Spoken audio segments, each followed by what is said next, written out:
आई भैया आप सबके बीच हम प्रमोद प्रेमी पांडे एगो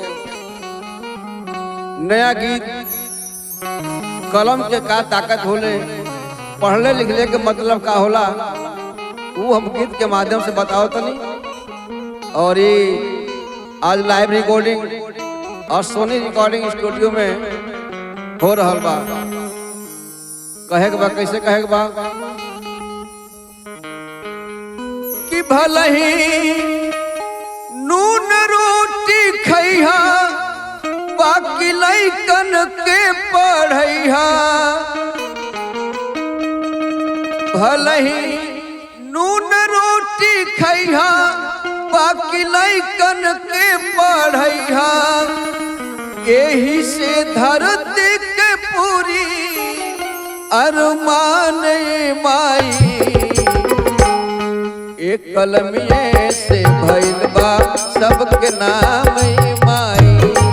एक कलमिए से भइल बा सबके नाम माई। भले ही नून रोटी खैहा बाकी लइकन के पढ़ैहा।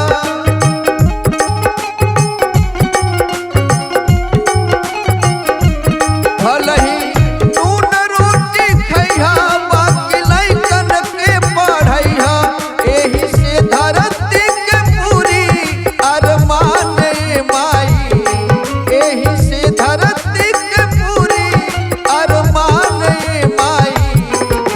कलमिए से भइल बा सबके नाम माई। एक कलमिए से भइल बा सबके नाम माई।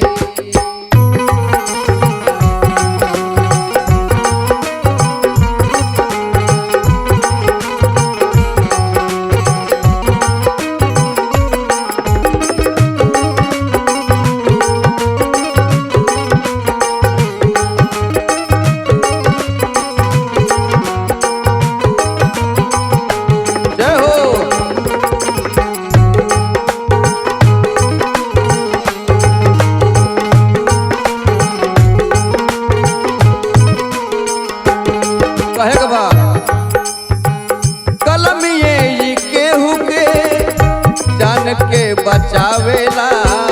कलमिए केहू के फांसी पे चढ़ावेला।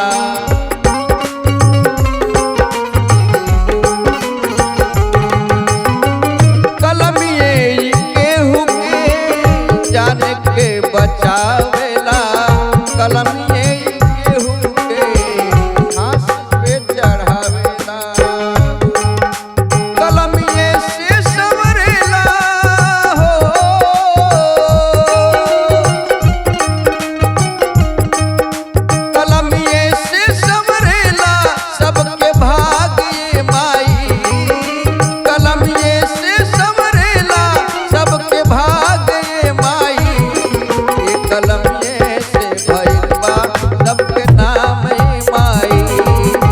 कलमिए से भइल बा सबके नाम माई। जय हो यह बात है।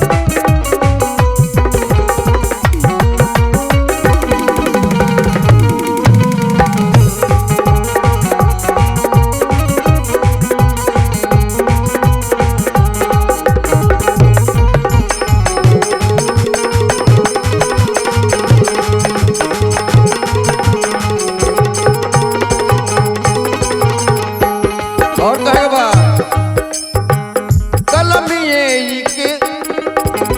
कलमिए से नेता अभिनेता हो गईले। कलमिए से वेद कुरान भी लिखैले।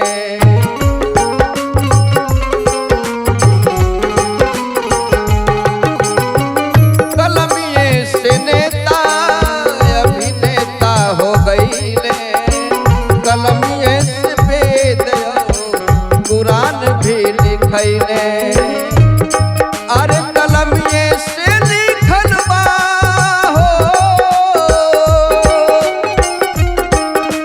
कलमिए से लिखल बा संविधान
तड़प के